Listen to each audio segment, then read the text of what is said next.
नमस्कार दोस्तों Iran war के दौरान भारत भी अपने आप को इमरजेंसी सिचुएशन के लिए प्रिपेयर कर रहा है क्योंकि देखो अभी क्या है ना, आप बहुत कुछ कह नहीं सकते कि ये वॉर कितना बड़ा होने वाला है। जिस तरह से अलग अलग देशों के ऊपर अटैक हो रहे हैं, सऊदी अरब, दुबई और भी कई देशों के ऊपर मिसाइलें दागी गई हैं। क्या ये सारे देश भी अब ईरान के खिलाफ लड़ेंगे? क्या ये भी वॉर में कूदेंगे? क्या यूरोप भी इसके अंदर आएगा? क्योंकि ट्रंप तो चाह रहे हैं कि नेटो भी सहायता करे, ऑल्दो यहाँ पर कई यूरोपियन कंट्रीज ने कहा है कि हमें इससे कोई लेना देना नहीं है। लेकिन कुछ भी हो सकता है ना कल के डेट में। और इसी को देखते हुए भारत ने पाकिस्तान बॉर्डर के नजदीक नोटम जारी कर दिया है अगले 7 दिनों के लिए। मैं आपको बताऊंगा वीडियो में नोटम होता क्या है, इससे होगा क्या, भारत क्या करने वाला है। लेकिन इसकी वजह से पाकिस्तान में पैनिक सिचुएशन आ गई। आप देख सकते हो खबर, India's NOTAM for air force drill puts Pakistan on the edge amid regional tension. इसको हम डिटेल में समझेंगे क्योंकि मैं आपको बता दूं, पाकिस्तान के जो डिफेंस मिनिस्टर है ना, वो ये कह रहे हैं कि भारत और इजराइल पाकिस्तान के खिलाफ कुछ बड़ा करने जा रहे हैं।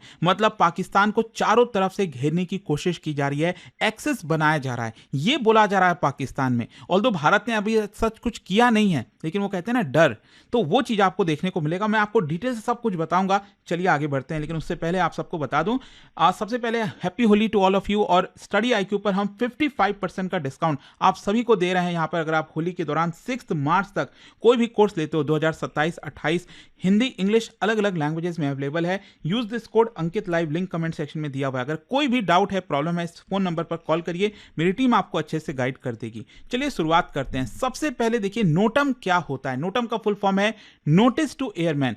बेसिकली क्या है, ये ऑफिशियल एविएशन नोटिस है जो कि अथॉरिटीज के द्वारा जारी किया जाता है ताकि कोई भी दूसरे देश के पायलट या फिर हमारे देश के जो पायलट हैं, एयरलाइन हैं, उनको साफ साफ बोल दिया जाता है कि इस पर्टिकुलर जगह पर आपको नहीं आना है। जस्ट फॉर एग्जांपल मान लीजिए भारत जो है कोई मिसाइल की टेस्टिंग करने वाला है बे ऑफ बंगाल में, तो ये बे ऑफ बंगाल तो काफी बड़ा है, तो भारत क्या करता है, मिसाइल टेस्टिंग के पहले यहां पर इस तरह का नोटिफिकेशन जारी करता है कि यहां से लगभग 800 किलोमीटर दूर, 900 किलोमीटर दूर ये पर्टिकुलर एरिया में और किसी भी फ्लाइट को नहीं आना चाहिए, कोई भी शिप यहां पर नहीं आना चाहिए। तो कई बार इस तरह के जो नोटिफिकेशन है, नोटम जो है वो जारी किया जाता है ताकि यहां पर सबको पहले से ही अलर्ट किया जा सके। तो ये टेम्पररी एयर स्पेस क्लोजर है ताकि पता हो सामने वाले को कि अगर आप वहां पर आओगे तो बड़ा खतरा हो सकता है।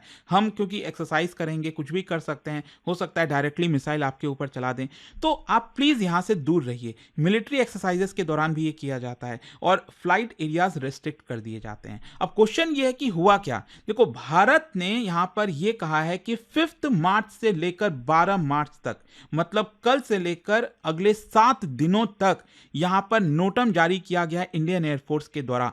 क्यों? क्योंकि इंडियन एयरफोर्स अपना एक्सरसाइज कंडक्ट करने वाला है। और कहां पर जारी किया गया है, ये लोकेशन ध्यान से समझिए। आप सब जानते हैं कि भारत पाकिस्तान के बीच में जो इंटरनेशनल बॉर्डर है, ध्यान से इंटरनेशनल बॉर्डर की हम बात करें, कई लोग कहेंगे एलओसी क्या है। देखो लाइन ऑफ कंट्रोल जब वो आपको जम्मू कश्मीर में देखने को मिलेगा, ठीक है, उसके बाद जो एरिया है ना जम्मू कश्मीर से लेकर ये पूरा, वो आपको इंटरनेशनल बॉर्डर के तौर पर देखने को मिलता है। तो यहां पर जो बीकानेर वाला इलाका हो गया, जोधपुर वाला इलाका हो गया, ये पूरा का पूरा एरिया राजस्थान में, यहां पर ये जो सर्टेन एरियाज हैं, इसके लिए नोटम जारी किया गया। मतलब यहां पर कोई भी दूसरे देश की फ्लाइट, हमारी फ्लाइट, कोई भी वहां पर नहीं आनी चाहिए, अदरवाइज उसको बड़ा खतरा हो सकता है। ठीक है, अच्छा यहां पर भारत ने ये क्यों जारी किया है? क्योंकि इंडियन एयरफोर्स एक बड़ा एयर ऑपरेशन कंडक्ट करने वाली है। मतलब यहां पर जो सिविलियन एयरक्राफ्ट है उनको उस डेजिग्नेटेड एरियाज में नहीं जाना चाहिए और जो एक्सरसाइज है वो बहुत ही कंट्रोल एयर स्पेस में कंडक्ट किया जाएगा। मतलब हमारे जो फाइटर जेट्स हैं, बाकी के जो एयरक्राफ्ट हैं, वो इस पूरे एक्सरसाइज में पार्टिसिपेट करेंगे। एंड नोटम देखो ये ग्लोबल प्रैक्टिस है, ऐसा नहीं है कि कोई यूनिक चीज किया भारत ने, अक्सर ये किया जाता है और ऑटोमेटिकली ट्रिगर हो जाता है। मतलब एक प्रकार से सामने वाले को पहले से अलर्ट करने के लिए। अच्छा यहां पर भारत के जो एयरफोर्स है उसके द्वारा किस प्रकार का ड्रिल किया जाएगा? देखो यहां पर बोला जा रहा है कि जो फाइटर एयरक्राफ्ट सॉर्टीज हैं वो लगाए जाएंगे। जो सिमुलेटेड कॉम्बैट सिनेरियोज होता है कि जब रियल वॉर होगा तो उस समय कैसे हमें अलर्ट पर रहना है, क्या करना है, वो सारे ड्रिल्स हो गए। एयर डिफेंस ड्रिल हो गया, हाई स्पीड मैन्यूवर हो गया, और हो सकता है कि कोऑर्डिनेटेड ऑपरेशंस अदर सर्विसेज के साथ। तो ये सारी चीजें इंडियन एयरफोर्स वहां पर करने वाला है पाकिस्तान बॉर्डर के नजदीक। अच्छा, पाकिस्तान का इसको लेकर क्या रिएक्शन आया? पाकिस्तान तुरंत अलर्ट हो गया, वहां की जो एयर डिफेंस है उसको तुरंत रेडी कर दिया गया। ऑल्दो उनकी एयर डिफेंस सिस्टम फेल हो जाती है, वो तो हमने देखा ही है पिछले साल, लेकिन फिर भी वो रखते हैं उसको। इसके अलावा एरियल सर्वेलेंस वो लगातार पाकिस्तान ने बढ़ा दिया। मतलब कहने का मतलब ये जो एरिया आप देख रहे हो ना, हम इसकी बात कर रहे हैं, यहाँ पर ये भारत ने नोटम जारी किया है इसके लिए। और ये जो सिंध वाला इलाका है, पाकिस्तान पंजाब हो गया यहाँ पर, तो इधर काफ़ी ज़्यादा अलर्ट हो गया है पाकिस्तान। और पाकिस्तान का रिएक्शन क्या है? देखो, पाकिस्तान का जो रिस्पॉन्स है ना, वो हिस्टोरिकल पर्सपेक्टिव से आपको समझना पड़ेगा। भारत जब भी इस तरह की चीज़ें करता है पाकिस्तान के नज़दीक, पाकिस्तान अलर्ट हो जाता है, क्योंकि पहले भी कन्फ्रंटेशंस वगैरह हमें देखने को मिले हैं। अच्छा, यहाँ पर इसका ईरान क्राइसिस से क्या कॉन्टेक्स्ट है? देखो, जियोपॉलिटिकल जो टेंशन चल रही है इस समय, जैसा कि मैंने आपको पहले ही बोला कि जिस तरह से यहाँ पर यूएस और इजराइल ने मिलकर ईरान पर हमला किया, सुप्रीम लीडर मारे जा चुके हैं, उसके बाद ईरान अनकंट्रोलेबल हो गया। ऐसा लग रहा है कि जो देश उसको सामने मिल रहा है ना, इनफैक्ट मैं देख भी रहा था, ईरान की तरफ से स्टेटमेंट भी आया है कि उनकी जो एजेंसीज हैं, उनकी जो मिलिट्री है, वो इंडिपेंडेंटली अब काम कर रहे हैं। मतलब वो सरकार के इशारे पर काम नहीं कर रहे हैं, वो अपने हिसाब से काम कर रहे हैं, उनको जो करना है वो एक प्रकार से कर रहे हैं। इसीलिए आप देखोगे तो यूएई, दुबई के अंदर, अबू धाबी में इस तरह का अटैक हो रहा है। इनफैक्ट कल रात में भी जो है बहुत बड़े धमाके हुए हैं दुबई के अंदर, अबू धाबी में, सऊदी अरब के ऊपर अटैक हो रहा है। तो ये सारे सिनारियोस के बीच में जाहिर सी बात है कि यहाँ पर कभी भी और ज़्यादा ये वॉर स्प्रेड हो सकता है। भारत को सतर्क रहना पड़ेगा। तो दैट इज़ वाई इस पूरे कॉन्टेक्स्ट में आपको समझना पड़ेगा कि भारत अपने आप को रेडी रखना चाहता है, एंड दैट इज़ वाई इस तरह का जो नोटम है जारी किया गया है, ताकि हम अपने ड्रिल्स को कंडक्ट कर सकें। लेकिन यहां पर पाकिस्तान की क्या सोच है? पाकिस्तान के जो ख्वाजा आसिफ हैं, डिफेंस मिनिस्टर, वो ये कह रहे हैं कि ये जो भी कुछ हो रहा है ना, ये इजराइल का बड़ा प्लान है। बेसिकली मैं आपको बताऊं तो उनका कहना है कि पाकिस्तान के खिलाफ एक एक्सेस बनाने की कोशिश की जा रही है।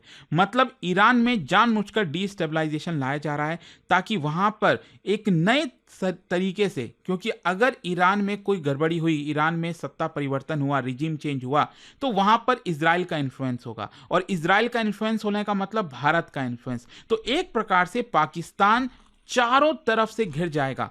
मतलब अगर आप नॉर्थ वेस्टर्न या फिर वेस्टर्न वाला पूरा पार्ट देखिए, अफगानिस्तान, और अफगानिस्तान को लेकर तो पाकिस्तान बार बार बोल ही रहा है कि इस समय जो तालिबान है वो भारत के इन्फ्लुएंस में है, जो भी तालिबान कर रहा है पाकिस्तान के अंदर वो भारत के कहने पर कर रहा है। ये पाकिस्तान बार बार रिपीट करता ही रहता है। फिर इसके अलावा ईस्टर्न बॉर्डर पर पूरा का पूरा भारत है ही है, और उसके बाद साउथ वेस्टर्न साइड में पाकिस्तान के ईरान, ये अगर इंडिया के इन्फ्लुएंस में आ गया, इजराइल के इन्फ्लुएंस में आ गया, तो अगेन पाकिस्तान के चारों तरफ से मतलब पाकिस्तान का ऐसा कहना है कि हमारे एनिमी कंट्री बन जाएंगे, और इसी की वजह से ये एक्सेस बनाने की कोशिश की जा रही है। मतलब ख्वाजा आसिफ ने बहुत बड़ा ये क्लेम किया है। अच्छा, यहाँ पर भारत को क्यों घसीटा जा रहा है इस पूरे चीज़ों के अंदर?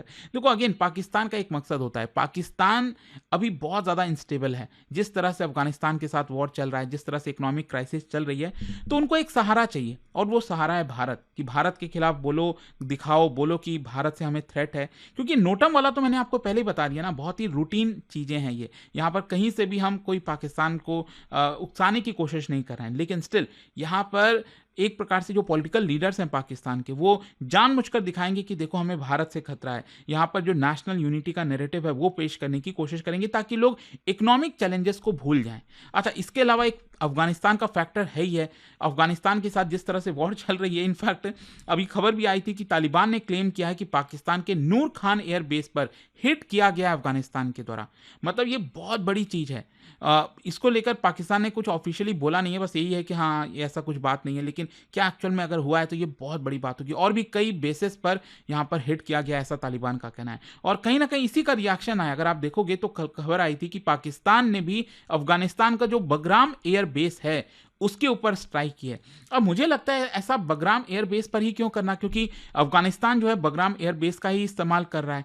तो अगर यहाँ पर नूर खान एयरबेस और बाकी की जगह अटैक हुए हैं, तभी तो पाकिस्तान का ये रिएक्शन आया और उन्होंने यहाँ पर अफगानिस्तान के एयरबेस पर अटैक किया। अदरवाइज वो यहीं पर क्यों करते, राइट? तो अभी तक तो वो देखने को नहीं मिला था। दैट इज वाई अब यहाँ पर शंका हो रही है कि हाँ, तालिबान कि ये बात काफ़ी हद तक सच हो सकती है। अच्छा, यहाँ पर इसका भारत पर क्या इंपैक्ट आएगा? अगेन यही चीज़ है कि रेटोरिकल टेंशन बढ़ जाएंगे, डिप्लोमेटिक रिवर्टल्स आएगा, पाकिस्तान के ऑफिशियल्स कुछ कहेंगे, भारत के ऑफिशियल्स कुछ कहेंगे। लेकिन एक और इंटरेस्टिंग चीज़, 2 दिन पहले अगर आपको याद हो तो जो आसिफ अली जरदारी हैं, प्रेसिडेंट है पाकिस्तान के, उन्होंने एक और बड़ा क्लेम कर दिया कि भारत एक और वॉर करने की कोशिश कर रहा है पाकिस्तान के ऊपर, और इसीलिए उन्होंने कहा कि हमें बातचीत करनी चाहिए। खैर जो भी है, भारत ने भी कह दिया कि यहाँ पर जो अगर हम इस बार वॉर हुआ तो आर्मी जो है बहुत बुरे तरीके से पाकिस्तान को एक प्रकार से जवाब देगी, मतलब India will respond harsher than last time, ये भारत की तरफ से जवाब आया। खैर जो भी है, आई होप कि ये जो खबर थी ना नोटम को लेकर, पाकिस्तान पैनिक में क्यों,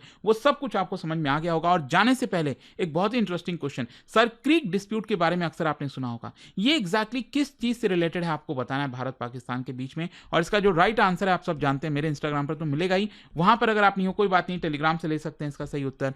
और दोस्तों जैसा मैंने आपको बताया, अगर आप यूपीएससी की तैयारी कर रहे हैं, होली सेल 6 मार्च तक आपके पास लास्ट डेट है, 55% का बड़ा डिस्काउंट आपको मिल रहा है। यूज करना है आपको ये कोड अंकित लाइव मैक्सिमम डिस्काउंट के लिए, और ये फोन नंबर है, कोई भी डाउट है प्रॉब्लम है इस पे कॉल करिए, मेरी टीम आपको अच्छे से गाइड कर देगी। स्टडी IQ IAS, आपका सिलेक्शन हमारा मिशन।